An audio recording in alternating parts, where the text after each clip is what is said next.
Let's see what temperature we've got. In this video, I'm gonna give you 5 tips to make your first-gen Cummins heater work better than any new heater out there on any new vehicle. My qualifications for doing a video like this: I lived in interior Alaska for 5 years where it reached 60 below every winter multiple times, and I daily drove my first gen. So let's go warm the truck up and I'll show you how hot my heater can get.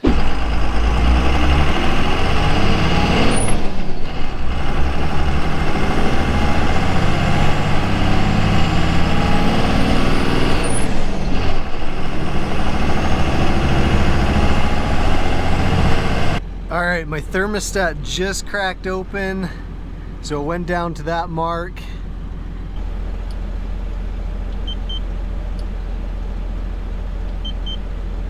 $143, and it's cooling down now because I'm not driving it. That's another thing. These things do not get warm at idle. So if you're in a cold climate, you need a high idle or some way to keep the idle up. Let me show you just in the few minutes we've been sitting here.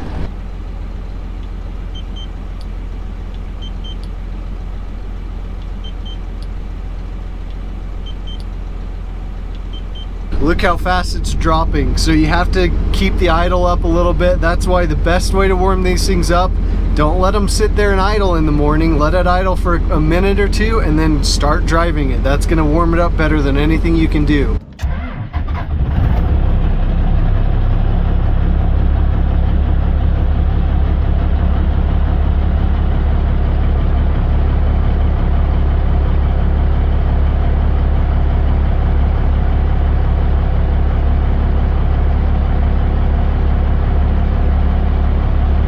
So there you can see my heater works really well, and you're probably thinking, oh, it's not very cold outside. Well, let me show you. It's 21 degrees where I live, which is fairly cold, and that was just driving it about 5 minutes. So let me share with you my 5 tips to make your heater like that. So the number 1 tip is make sure your thermostat works.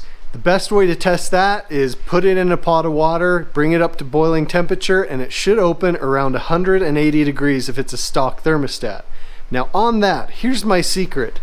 Cummins and Gates make 180 degree thermostats, but when I was in Alaska, I actually found a 195 degree thermostat on eBay.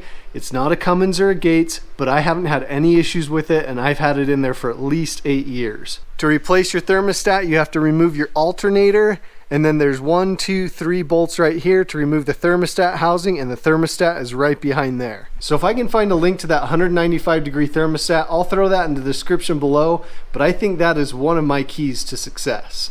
Next, you need to make sure your heater core is getting the full airflow that it needs to be pushing hot air out of your vents. So I have a video on this little trick right here. This is a marine deck plate, and this is a heater box clean out. And you can see I haven't cleaned it out in a little bit, and sure enough, I've got leaves in there. Just like that. So most of the time this thing gets packed full of leaves.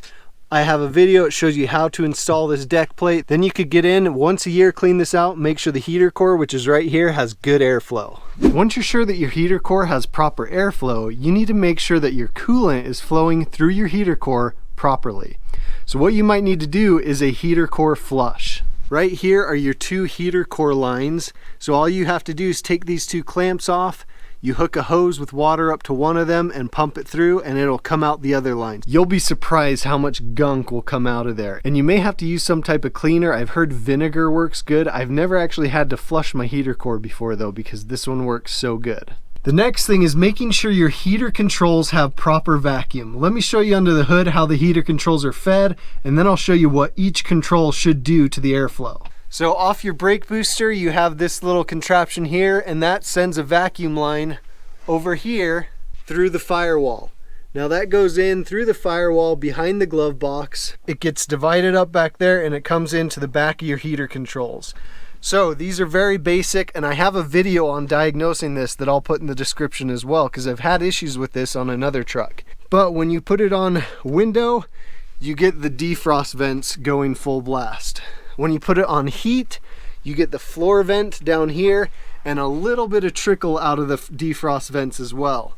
And then if you put it on vent, it comes out of the 4 dash vents, and that's how to control the hot airflow on the truck. So again, I've had to troubleshoot some issues with this before. I had a faulty unit for the heater controls.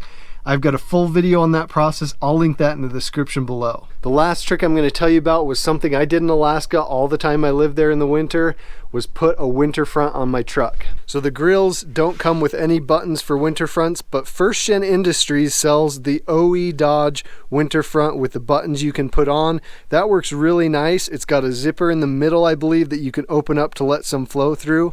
I had a winter front in Alaska, but I found a nice grill and I don't want to put those buttons on it. So if you're cheap like me, another alternative is just to get a piece of cardboard and shove it right down here in front of the radiator. Now you don't want to block the whole radiator, so maybe about 2/3 or 3/4 of it, block it and leave about 1/3 or 1/4 of it open. But that piece of cardboard will sit right down in there.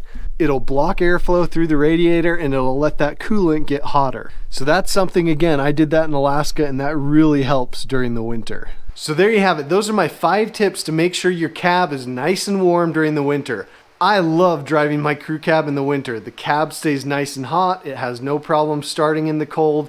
I just love it. The 4-wheel drive works great. It's my favorite vehicle to drive. Now, only if we could get them to stop using salt on the roads. I wanted to wish you guys all a happy holiday season. I hope you have an enjoyable time with your families, your loved ones. So I hope you enjoyed that video. If you have anything to add to what I said, make sure to comment below. We will see you guys in the next one.